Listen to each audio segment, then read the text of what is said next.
Hello there. Thank you for joining us on the Designated Pundits. Make sure you subscribe. Find us on YouTube, Spotify now with video, or all your favorite podcast apps. We're doing a series where we preview each and every Major League Soccer team, and today we're talking San Diego FC.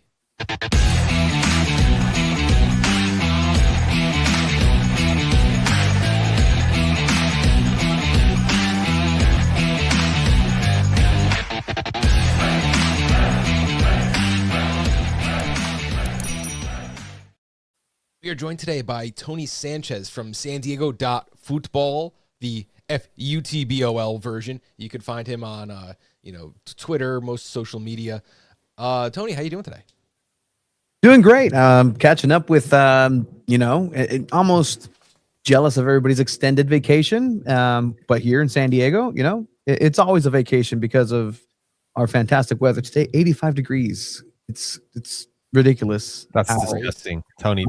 That's terrible. I'm so sorry. I apologize for the rest of the nation. We pay for it in rent, unfortunately. I pay for it in rent too, and I am 8 plus 5 degrees in New Jersey. So thank you for that. Now that we're done comparing our weather patterns here, let's compare the San Diego FC 2025 season. 19 wins, 6 draws, and 9 losses. That is first in the West. You went 1-2 against Mexican teams in the Leagues Cup, and you lost the conference final 3-1 to the Vancouver Whitecaps. But that is not, the end of the fantastic story that was your inaugural season.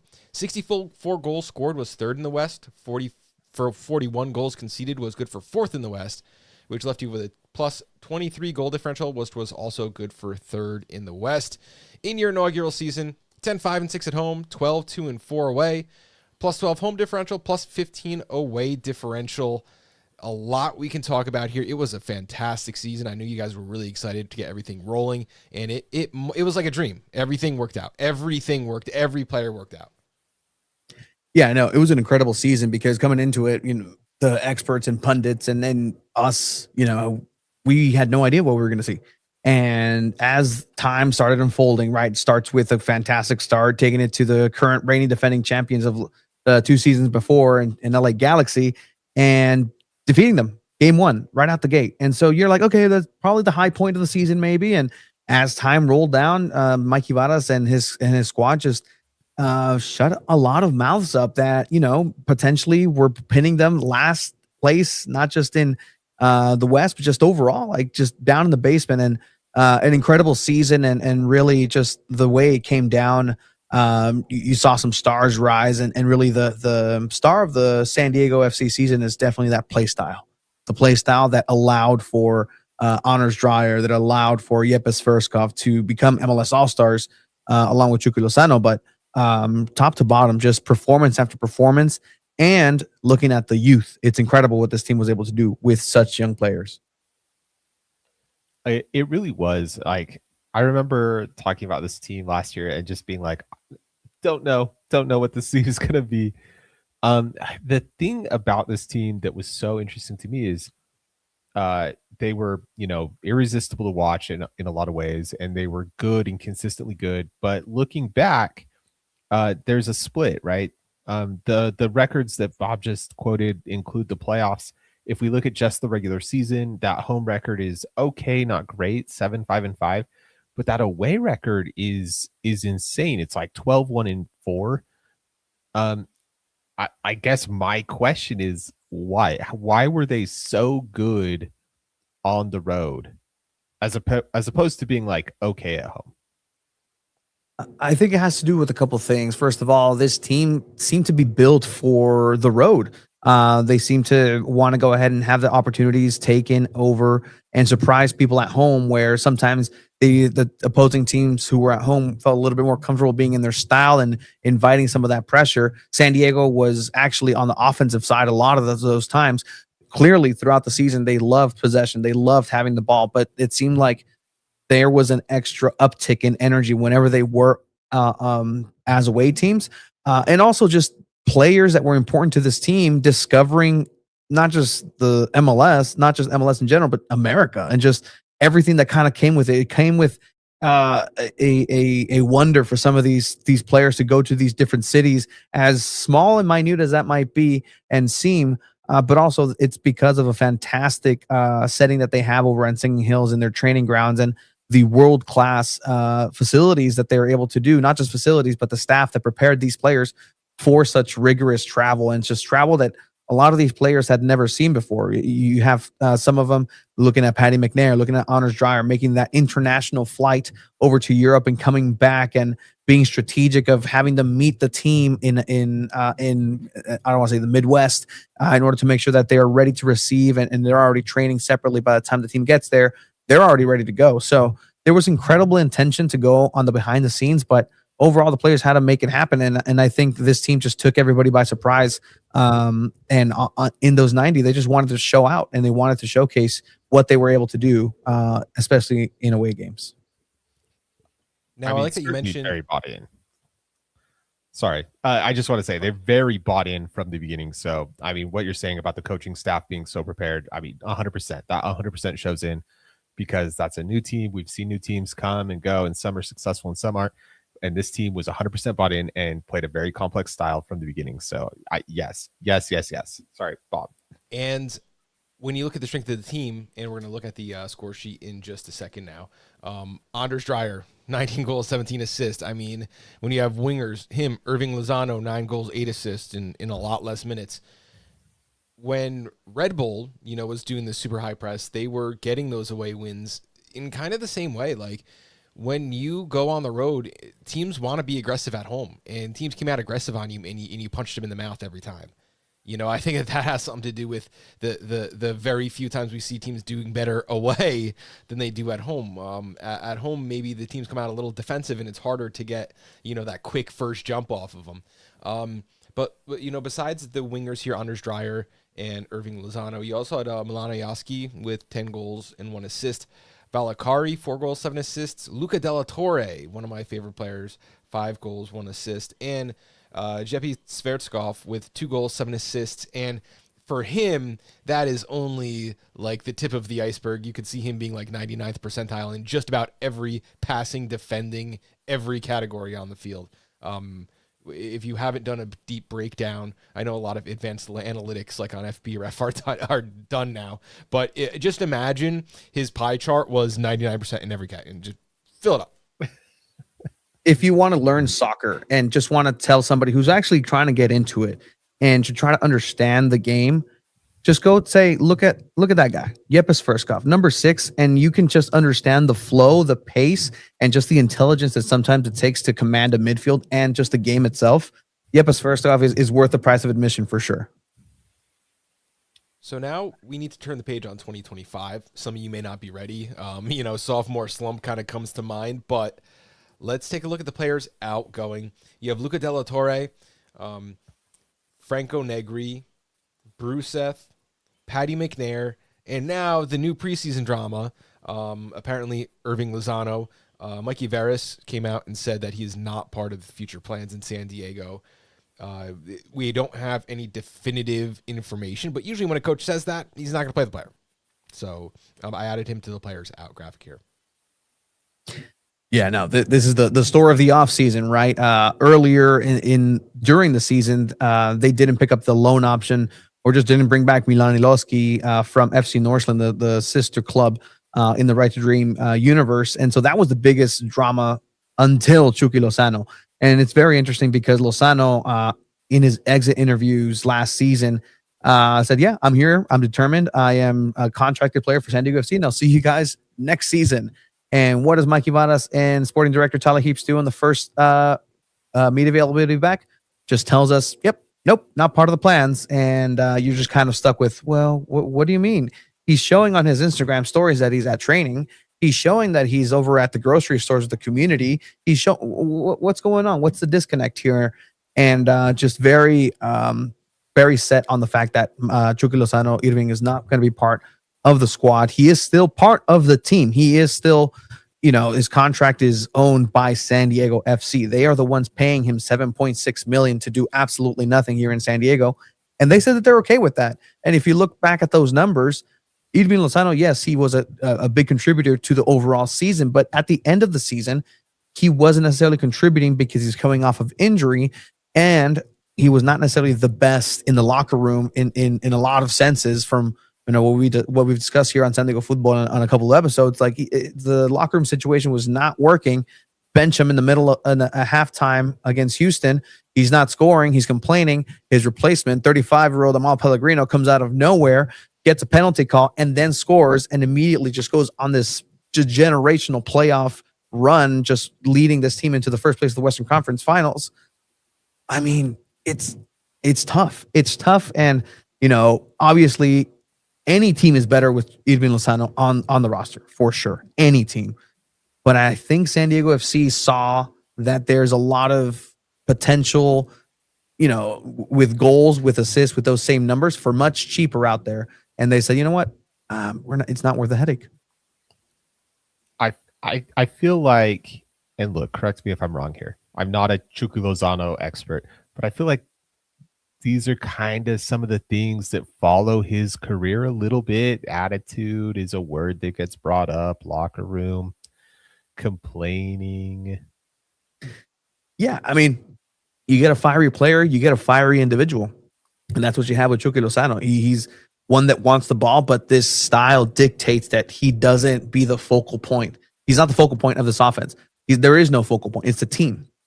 Anders Dreyer is just kind of an anomaly because he can just take over a game, and Chucky just wasn't necessarily at that level in MLS. Not to say he was bad by any means. The time that he was on there, he was great. He was fantastic. He's the reason why LA Galaxy, didn't do anything either home or away against San Diego FC. He's the sole reason for that. But I think at the end of the day, Chucky Lozano not being part of this team is, as San Diego FC sees it, addition by subtraction moving forward. Stylistically, might just be a better fit somewhere else, maybe a happier environment for him. San Diego certainly looks like happy to turn the page, and this is who they're bringing in: Luca Bombino, Oscar Verhoeven, Lewis Morgan, Kieran Sargent, Wilson Eisner, Oswald. So look, a lot of these guys fully acquired, right? So Bombino fully acquired from LAFC, Verhoeven fully acquired from San Jose. Let's see now, Valakari was fully acquired from Pafos, David Vasquez fully acquired from Philly. But then Lewis Morgan is a trade from New York. Kieran Sargent, a trade from Houston Dynamo.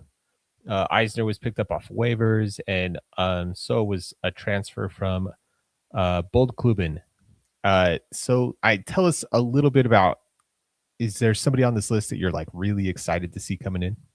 Well, I mean, Luca Bombino has been the mainstay of the defense the entire season. He came in as a loan from LAFC, like you mentioned, and since the moment he came here, he took his opportunity and ran with it. He's been the best defensive player, consistently being a defensive force, and not just on the back, but being able to bring the ball up. And the biggest thing with him is that he was healthy. He was the healthiest defender that this team had the entire season. And he is actually a really, really, really good player to watch. There was already discussions with West Bromwich Albion to get him over to Europe already. And so San Diego FC was like, no, okay, let's hold on here. Let's keep him here. And that's somebody to watch. On the other side, on the right back situation, it was almost just a hospital ball situation for right back. There was 5 right backs injured. Verhoeven was one of them, but he is showing promise and is one of these players that potentially has a potential. That's redundant. Has the potential to make that European jump. And then on here too, just kind of jumping down into Eisner. Eisner already started against Pumas, and he's been doing very, very well. Look, he passes the eye test and is able to maintain that level of pace that Bombino has on the left side. So for the style of play, that's going to be good. And Lewis Morgan is another one that's, if he's healthy, that's promising. And San Diego FC has proven to be a team that's like a fountain of youth in a certain way, because older players are coming back into form. Some national team players are coming to the level of going back to the national team.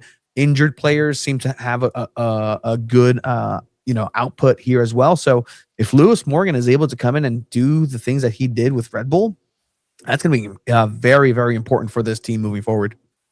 He's also someone that no one ever has anything negative to say anything about. Like, if you want a new left winger that doesn't bring any locker room problems, bring in Lewis Morgan. I mean, he's calm, collected, just very soft spoken, but one of really, really, really nice guy.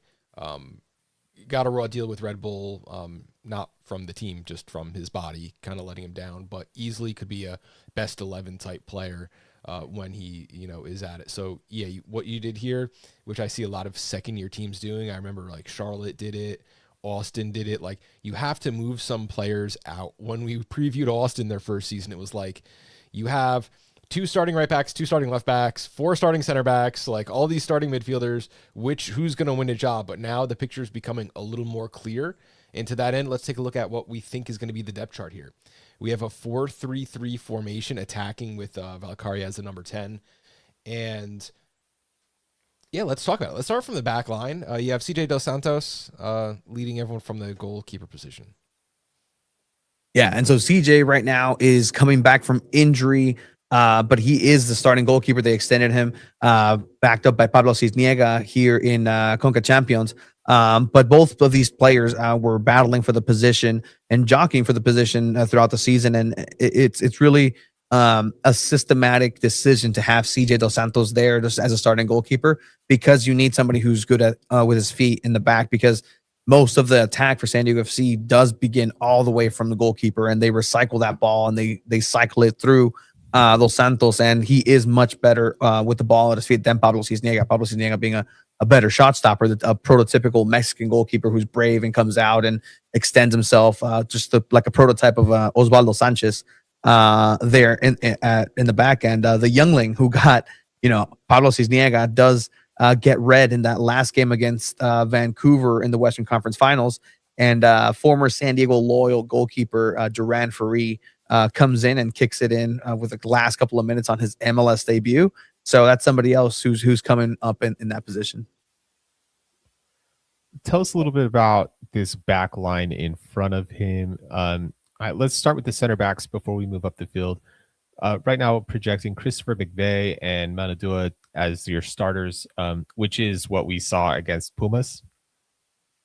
Yeah, so Chris McVeigh is one that took everybody by surprise almost, just earning that spot. He's a player that played every single game that he was available, not just on the center back, but a right back position, very versatile, and a brave center back that moves forward with the ball. You see him kind of go on these runs down that midfield as well. And so he's become just that cement and just that rock in defense, but also to that stylistic play that Mikey Varas wants. He needs a center back that moves up and down. Q Manudua. Manudua is a traditional center defensive mid that was converted to a center back, and this kid is special. Like, this kid is he was I think a Generation Adidas player, the first overall draft pick last year's super draft, coming in and really just taking, essentially he took Patty McNair's job. Patty McNair, somebody who was going to come into this last year and be the stone wall in the back, the leader, the defensive captain. Manudua took his job and never let go of it. And he's somebody who, again, very good with his feet and is able to move the ball up and down, quick, has a lot of pace and height.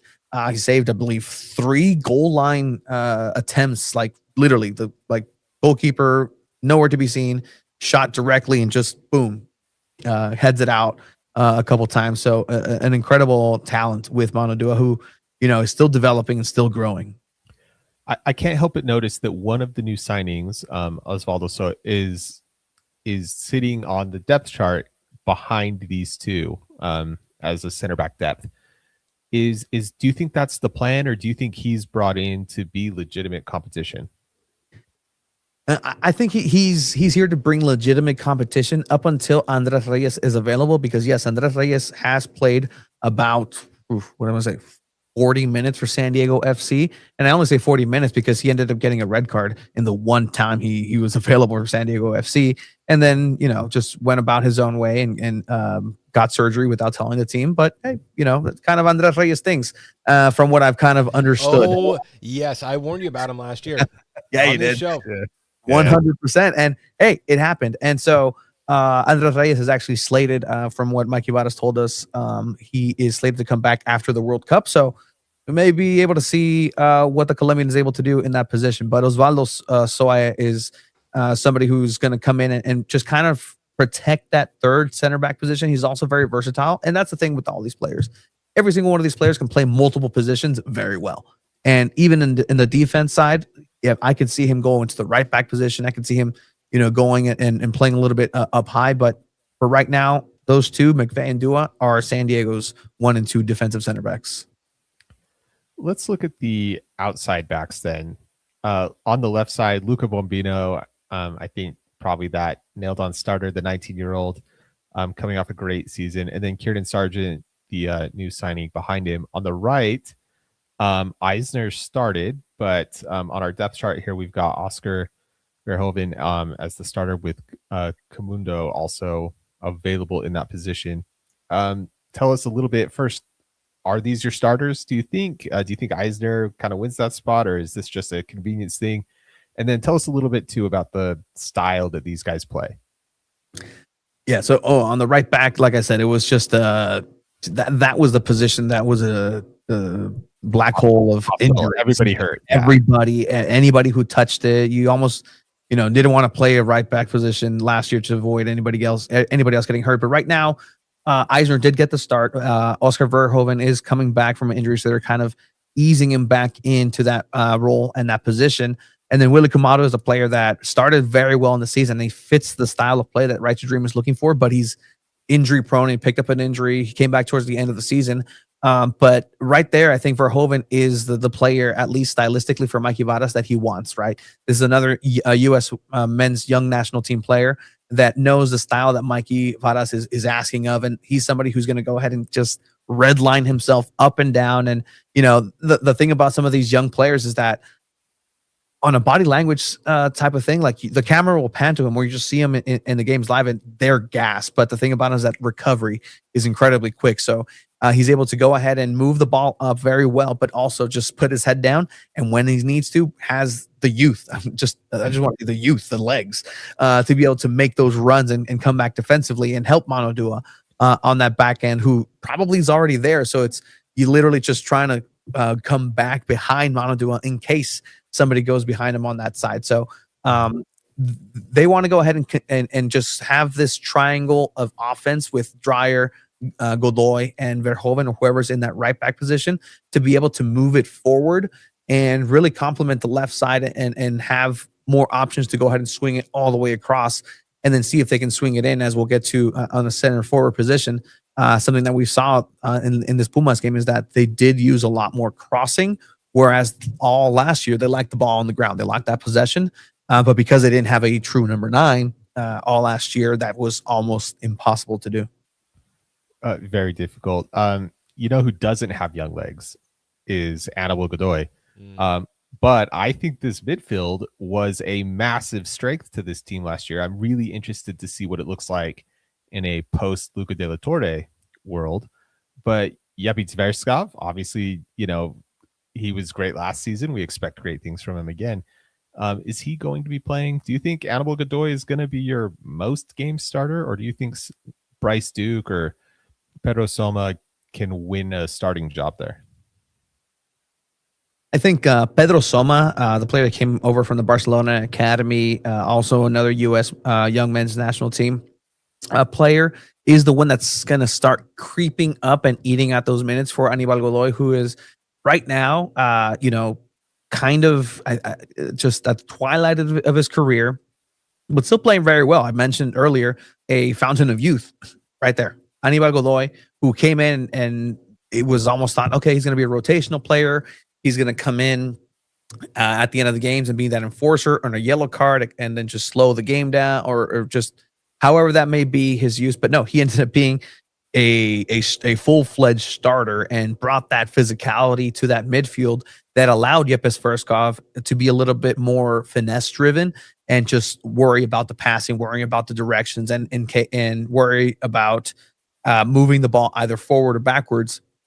And then Oni Valakari also there playing a little bit of a creative role, took the role and the starting position from Luca de la Torre, where Luca de la Torre, yes, he was doing well. He was receiving passes. He was transitioning those passes, but the play was going through De La Torre instead of going through De La Torre. So he almost became just a player that, well, it's going to go right. Might as well not have a player there. Just the ball's just going to go right through him, and he's not going to create anything with it.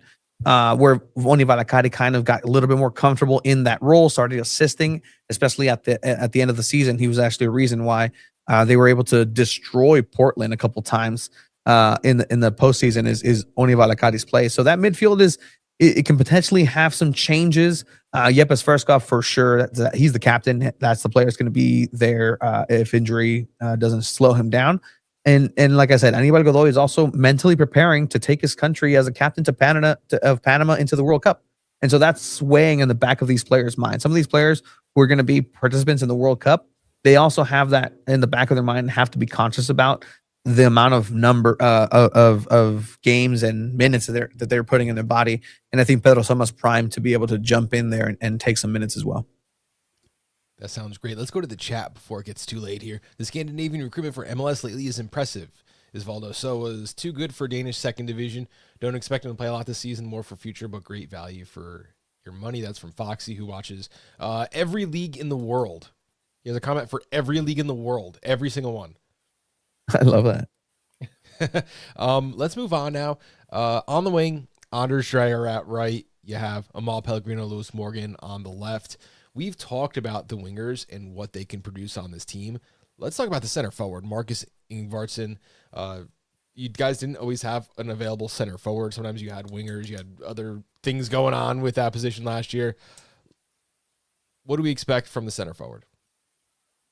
Well, for him to be there for starters. And that's the thing that we were told about Marcus Ingvarsson. He was the second signing for San Diego FC after Yepes Verskov. He's supposed to be that spinal essence of Right to Dream. Him and Yeppe came as a package deal almost from FC Northland, and are here essentially to teach everybody else the way and teach everybody else how, this total football 2.0 version of soccer is supposed to be played. And he just wasn't there because of injury. An injury he picked up and wasn't healthy for the majority of the season. And so with that coming into this year, the biggest thing that head coach Mikey Vadas, whenever he's asked and pressed or Tyler Heaps about, hey, what are you guys going to do in the transfer? You guys need more attack. You got to need a center forward. No. We have Marcus Ingvarsson, who is billed right now as the healthiest human being on earth. There's nobody on earth who is healthier than Marcus Ingvarsson. So do not worry. That center forward position is going to have somebody with a presence, the hold up play. He's somebody who's going to be also playing defensively and up in that area, creating some pressure. But the thing that this fan base is going to want to see from that position is goals, because that just wasn't happening last season.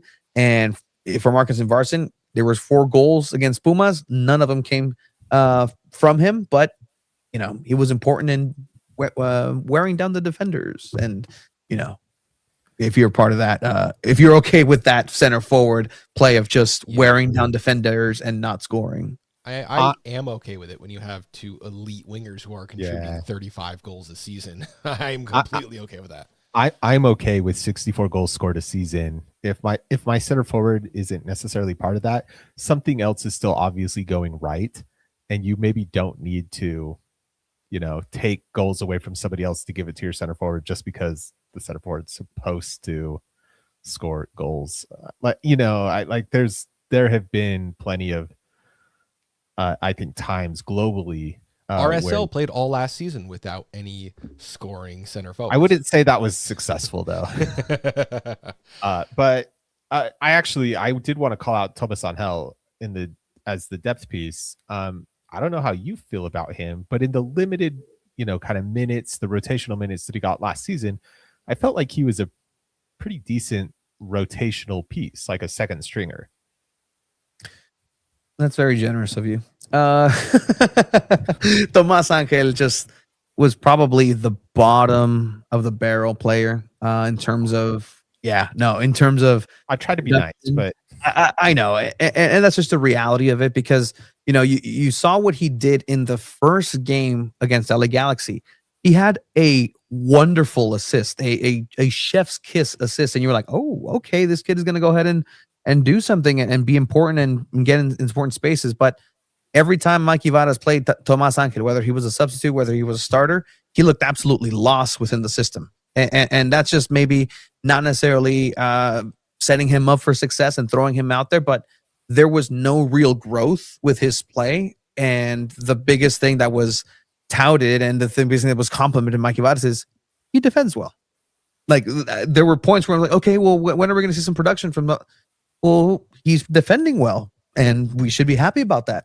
Okay, perfect. And from then he started losing minutes. He started losing appearances. His biggest claim to fame was a free kick goal in a friendly against Club America against jerseys with 300s on the back, like numbers. If you're familiar with Liga MX, that means that there's like super academy kids. So that's the extent. And you know, I don't think it's going to be necessarily working. He's there because he's there. Like he's technically speaking, that is the 100% depth chart. But the Colombian striker is just nowhere near the expectations that were placed on him. Maybe unfairly because of his dad and everything that he was able to do historically. But here in San Diego State, it just hasn't worked. And I'll be glad to see if it starts turning around. I'm okay with that. I'm very okay with that. But for right now, most people want him out of this team. So that could be a potential stumbling block this season if Ingvartsen, for whatever reason, is unavailable for a few games. Now, I want to start with some questions that are going to kind of guide in a little article I write for Hooligan Soccer. And I want to start with the first one, it kind of going off of what our commenter said before.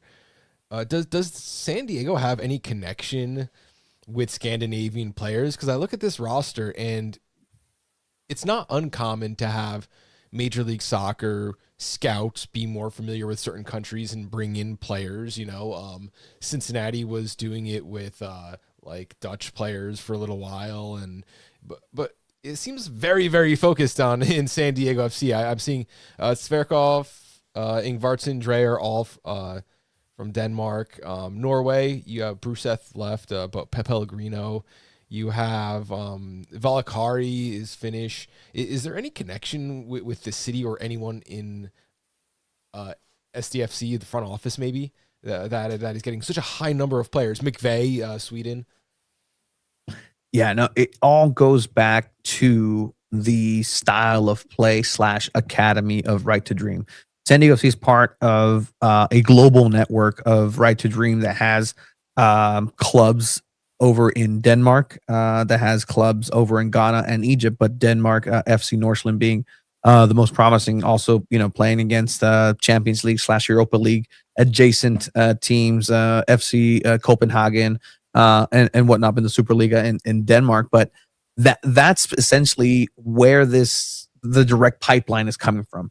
And so a lot of MLS teams are actually not too happy with San Diego FC because they've essentially have a blueprint of how to run a club. And I think that's another part of the biggest successes that San Diego FC was able to have is because of that Right to Dream Scandinavian blueprint. They didn't have to come in and discover a play style. There was already a play style set, and there was a play style embedded in some of these players. So it's a matter of getting everybody else, like you said earlier, bought in, and everybody bought into the system immediately. And then you can tell that was already like a machine is starting to go. It's you get an IKEA, very appropriate. You get a set of IKEA furniture, and it's kind of pre-assembled, and it gives you like the instructions, not the hard ones that, you know, we all kind of hate, but essentially just click, and it's already ready to go, and it starts going. Another thing that MLS teams don't like, though, is that because they still have the Scandinavian network, which is huge, and they're able to scout out there. They have a global network of scouts with Right to Dream and the Academy. San Diego FC is also the only team that's allowed to scout into Mexico because of the radius of San Diego FC and their location. Yeah. They are technically allowed by FIFA rules to scout into Tijuana. And so with that, right, yes, you get into Tijuana, you get into Cholos territory. Maybe you can go ahead and share some players. But the thing it is, in Mexico, everybody has a cousin. Everybody has a tío. Everybody has a tía that lives in Tijuana. So if you're somebody who's living in Guadalajara and say, you know what, I have a chance to play and be in an academy, I'm just going to go fly over to Tijuana, be here a couple months, go to these scouting networks, and boom, I'm already scouted going into America. And when people also say, well, why wouldn't they play for their home team of Chivas or Atlas or this and this and this? If you can offer a family the opportunity to not only play soccer, but with Right to Dream, they give you a scholarship to have an education through college for free. That's a game changer. That for sure is a game changer. And bring your family over. These are things that is a leg up that San Diego FC hasn't necessarily cashed in on yet. But the first class is already starting. In two to 3 years, the first players that are in the Right to Dream Academy, 13, 14-year-olds, will be starters for San Diego FC. Very interesting. Love to hear more about that another time. That sounds like a whole nother episode. But right now, we have a question for you. We're asking the same 7 questions to everyone, and we're going to compare these. This is going to go into our season-long predictions and into my article on hooligan soccer. So these are some quick hits here.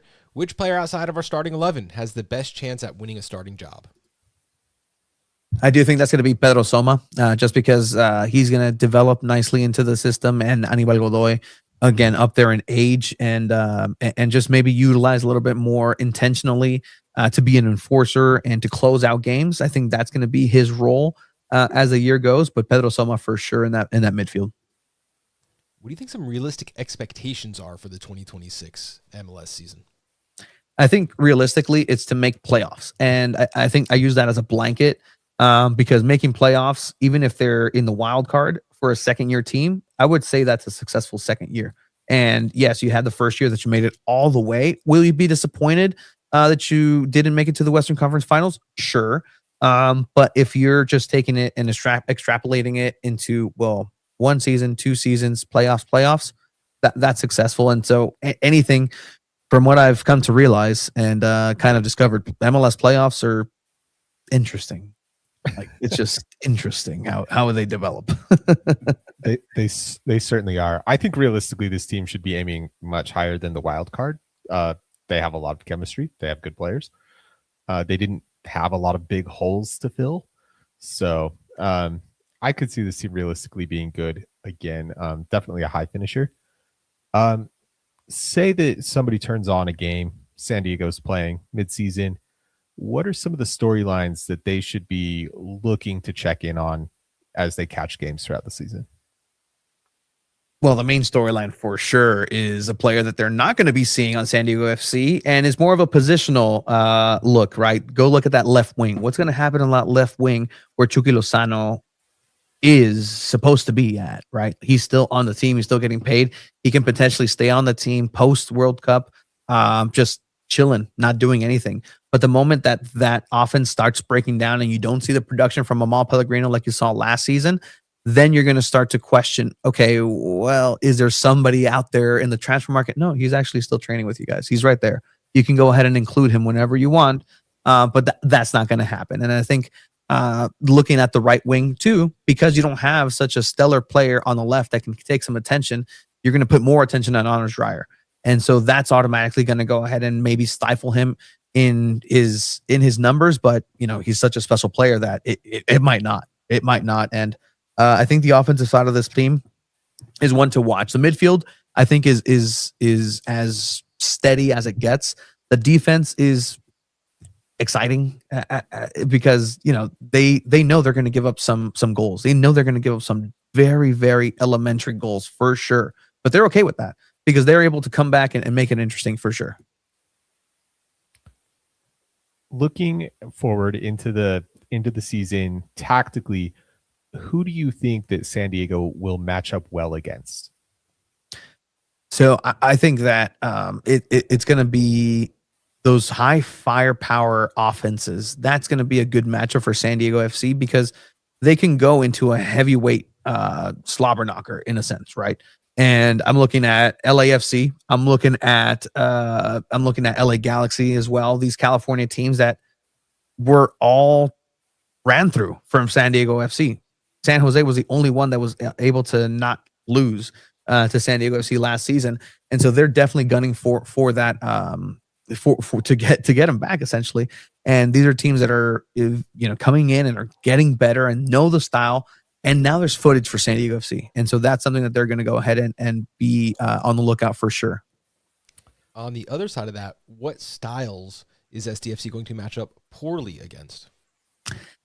Any team that is okay not having the ball. Looking at Minnesota and the way that they were able to just, here, I don't need the ball. I just need a set piece. I'll get the victory and I'll get the result here. And that was San Diego FC's biggest Achilles heel, is sometimes too much of the ball, too much time that you had option A, B, and C, and just thinking of your progressions, you just choose nothing, and then you get dispossessed and counterattacked. And I think that's what's going to be what to look for, and to see if Mikey Vadas is able to maybe work through some of those transitional periods and make sure that he's not giving up goals on the other side of teams that are just waiting for the ball, waiting for the mistake. Looking at your depth chart and at your team, who do you think is a player that has the chance to improve the most in this 2026 season? I think it's going to be Oni Valakari.